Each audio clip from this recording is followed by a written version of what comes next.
This is why the thrust stance is the best stance. So you can actually stun lock an enemy if you hit them from behind with whirling thrust. So look how hilarious this is, how long we stun lock him for. So here's the next clip where I stun lock him even more. And the really important thing is, the damage stacks up with every single successful hit from whirling thrust. We got him stun locked.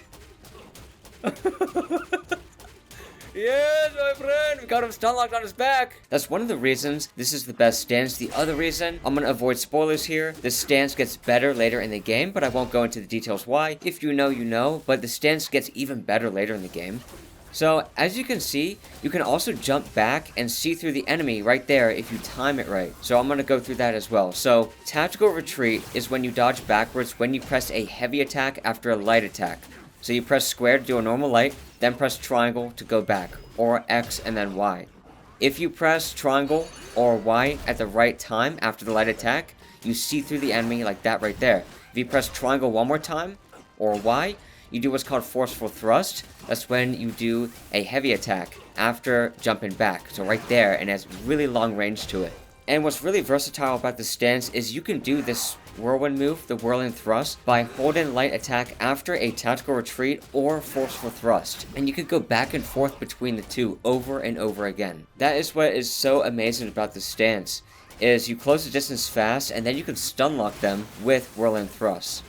So you can just press square and then triangle, and then hold square to do your whirlwind, or you can press square and then triangle again, to do that big long heavy attack and then go into whirling thrust.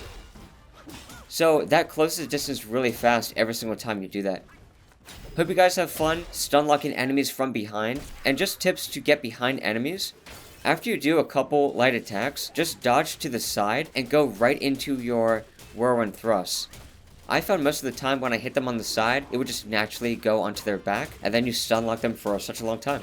Now, thrust stance is more complicated than the other stances, but once you get it down, you build a really nice flow and momentum to your fights by just dodging back and quickly closing the distance and doing a number of moves like forceful thrust or whirling thrust. And it gets even better later in the game. And all of this is why I think thrust stance is the best stance in the game. Hope you guys enjoyed the video. If you did, drop a like and subscribe for more. Thanks for watching. He's fishing. That is not a fishing rod.